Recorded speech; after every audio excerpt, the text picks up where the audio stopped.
We are a family. We are Liverpool. This means more.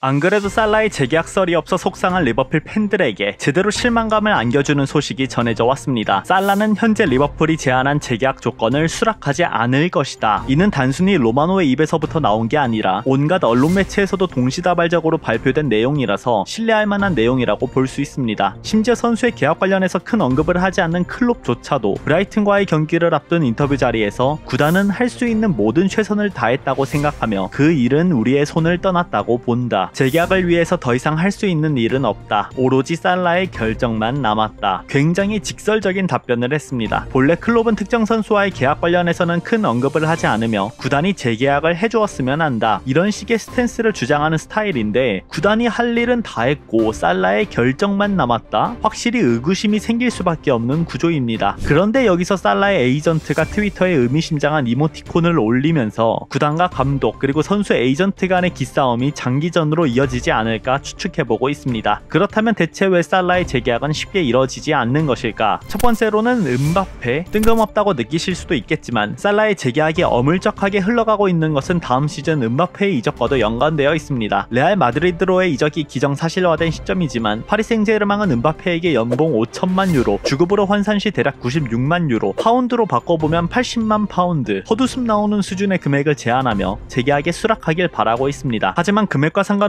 음바페가 레알 마드리드로 향하는 건 시간 문제이기에 천문학적인 금액도 큰 영향을 끼치지는 못할 것으로 보입니다. 따라서 음바페가 레알 마드리드로 가게 된다면 파리 생제르맹의 윙포워드 자리는 공석이 되어버리고 그에 상응하는 자금도 충분히 여유로운 상황을 맞이하게 됩니다. 즉, 이 상황에서 곧바로 파리 생제르맹이 살라를 노릴 만한 환경이 조성된다는 것이죠. 만일 파리 생제르맹이 관심을 갖지 않는다 하더라도 살라의 에이전트 입장에서 엄프를 통해 파리 생제르맹과 같은 구단도 관심을 가지고 있다는 것을 내보내기라도 한다면 살라는 이를 통해 리버풀과 밀당을 하며 라이벌 팀이 나를 데려갈 수도 있는데 괜찮겠어? 지금 제안한 금액보다 2배는 더 높은 주급을 준다는데 계약상에서 값에 해당하는 포지션을 가져갈 수도 있는 것입니다. 물론 가능성을 두고 얘기하는 것이지만 현재 전 세계적으로 살라가 원하는 주급을 맞춰줄 만한 구단이 몇 없다 보니 정말 주급만을 바라보고 계약을 맺는다면 파리 생제르맹 혹은 맨시티 말고는 살라를 받아줄 만한 곳이 없습니다. 그렇기에 이번 음바페 이적은 파리 생제르맹 입장에서도 살라를 노릴 만한 근거가 충분히 생기며 선수 입장에서도 아차하다가는 정말 리버풀을 떠나 프랑스로 움직일 여지가 있다고 볼 수 있죠. 더불어 홀란드마저 빅클럽으로의 이적 가능성이 높다 보니 여러 팀에서 총알장전하며 대기하고 있을 게 뻔합니다. 혹여라도 홀란드를 데려오려다가 불발될 경우 다른 선수로 눈길을 돌릴 여지도 있죠. 따라서 금액만을 본다면 살라가 팀을 떠날 확률은 충분히 존재하며 살라의 에이전트가 괜히 언론 플레이를 통해 살라의 몸값을 계속해서 올리려는 시도를 하는 것이 아니다. 그리고 두 번째로는 주급 체계 파괴. 계속 언급하지만 최근 리버풀 팀 내 최고 주급자는 반다이크로 이제 고작 22만 파운드입니다. 이번 시즌을 앞두고 재계약을 통해 구단 기록을 갈아치운 것인데 이걸 40만 파운드의 금액으로 다시 기록을 세운다? 상식적인 범위에서는 불가능합니다. 이는 리버풀만이 아니라 전 세계 축구 구단에서도 일어나기 힘든 구조라고 볼 수 있죠. 한 선수가 40만을 뚫어버리는 순간 이제부터 뒤이어 계약하는 선수들의 금액도 덩달아 30, 40만에 육박할 수 있는 구조가 형성되기에 구단 입장에서는 최대한 상한선을 낮춰야만 하죠. 참고로 이 상한선을 쉽게 뚫어주다가 선수단 관리에 구멍이 생겨 반할이 부임할 때부터 지금까지도 매년 리빌딩 얘기를 하고 있는 것입니다. 맨유가 말이죠. 아무튼 리버풀로 돌아와서 만에 계약이 남아있는 것을 감안하면 살라가 요구하는 최소 42만 파운드의 주급은 현실성이 아예 없는 수준이라고 볼 수 있습니다. 여러분들이 현재 활약만을 두고 얘기했을 때 40만 파운드 줄만하지 않아? 라고 보시겠지만 만약 살라에게 42만 파운드의 고정 주급 그리고 4, 5년의 계약을 주었다고 가정했을 때 바로 다가올 마네부터 재계약 금액에 문제가 생깁니다. 그럼 여기서 마네 살라한테 그냥 30, 40만 파운드씩 주면 안 될까? 하시는 분이 있으실 텐데 그렇게 상한선을 뚫어놓으면 내년쯤 시작될 조타와의 주급 인상 문제, 지금과 같은 활약을 보여줄 때 2년 뒤 시작될 디아스와의 주급 인상 문제, 이와 같이 그냥 주변 선수들의 주급도 덩달아 상한선에 근접하여 대폭 상승될 여지가 있다 보니 절대로 단기간에 주급 상한선을 높이는 행동을 해서는 안 됩니다. 그래서 이것 때문에 이번 디아스 영입을 두고 마네의 이탈을 우려했던 것이죠. 몇몇 팬분들이 이제 리버풀은 더 높은 곳을 바라보기에 주급 체계를 높여야 한다고 주장하시지만 최근 스위스 램블에서 정리한 리버풀의 재정 보고서를 보시면 여전히 임금은 3억 1200만 파운드로 리그 전체 4위, 맨시티와 격차가 조금 났을 뿐, 안 그래도 선수단 임금이 높다고 소문난 첼시, 맨유와 구단 임금이 비슷합니다. 팀 내 최고 주급자가 22만 파운드로 선수단 임금 수준이 높지 않은 리버풀이 4위인 것만 보더라도 리버풀은 구단 직원과 코치단에게 나가는 금액이 상당한 것을 알 수 있는데, 만약에 주급 체계도 높여버린다면 임금 회전율에 문제가 생길 확률도 올라갑니다. 수입 대비 임금이 몇 퍼센트 비율로 지출되는지 알 수 있는 이 지표를 보시면 2020년에 이미 66%로 높은 수입에도 불구하고 역시나 높은 회전율을 보였는데 2021년도 또한 65%. 앞으로 리버풀 구단 수입이 얼마나 오를지 모르겠지만 현 시점이 구단 역사상 최고점 수준의 금액을 벌어들이는 것을 감안해보면 고정적으로 나가는 구단 임금은 올라가는데 수입이 이에 맞춰 올라가지 못했을 때 감당해야 할 부담감은 상당히 커질 수밖에 없습니다. 구단의 규모가 커졌다는 것은 많은 수입을 창출할 수 있는 기회가 늘었다고도 볼 수 있지만, 한편으로는 그만큼 지출의 규모도 올라가다 보니 한두 번의 예상치 못한 위기가 닥친다면 크게 휘청일 확률도 올라간다고 볼 수 있다는 것이죠. 간단히 지난 시즌 유럽 전역에 있는 구단들의 영업 손실금만 보셔도 알 수 있을 겁니다. 철저하게 주급 관리를 하고 선수 영입과 관련해 누군가를 영입하면 누군가를 매각하여 공간을 마련하는 안정적인 운영을 한 구단의 경우 코로나와 같이 큰 변수가 있음에도 손실금의 규모가 크지 않았지만, 그렇지 않았던 구단의 경우 이와 같이 어마어마한 피해가 있었다는 것을 말이죠. 따라서 이번 살라의 계약은 스타 플레이어와의 단독적인 계약이라고만 생각할 부분이 아닌 향후 몇 년을 바라보며 넥스트 클롭 세대에게 안겨줄 부담감을 어떤 방식으로 줄여줄지 고민해야 하는 계약이라고 볼 수 있겠습니다. 클롭이 2024년 이후에도 팀에 남아준다면 현재 선수들과의 계약을 유지하며 다음 세대를 기약할 수 있겠지만, 클롭이 팀을 나가는 것 또한 기정사실화이다 보니 다음 감독이 리버풀을 맡았을 때 마주하게 되는 리빌딩 문제와 고주급자 처분과 관련해 상당히 곤란한 상황을 마주할 수 있습니다. 새로 들어온 감독 입장에서 팀 내 주급 체계가 한층 올라가 고주급자 처리에 힘이 든다면 리빌딩을 쉽게 할 수 있을까요? 구상 자체가 힘들어지다 보니 클롭이 2024년 이후에도 리버풀을 맡아줄 것이 아니라면 선수단 구성과 관련해서는 몇몇 보험은 반드시 마련해야만 할 것입니다. 이처럼 살라의 계약이 어떤 방식으로 흘러갈지 그 누구도 알 수 없게 되었습니다. 요즘 부진하는 게 이런 계약 문제 때문인가, 이런 추측도 하게 되고요. 구단 선수 모두의 입장이 이해가 되는 부분이기 때문에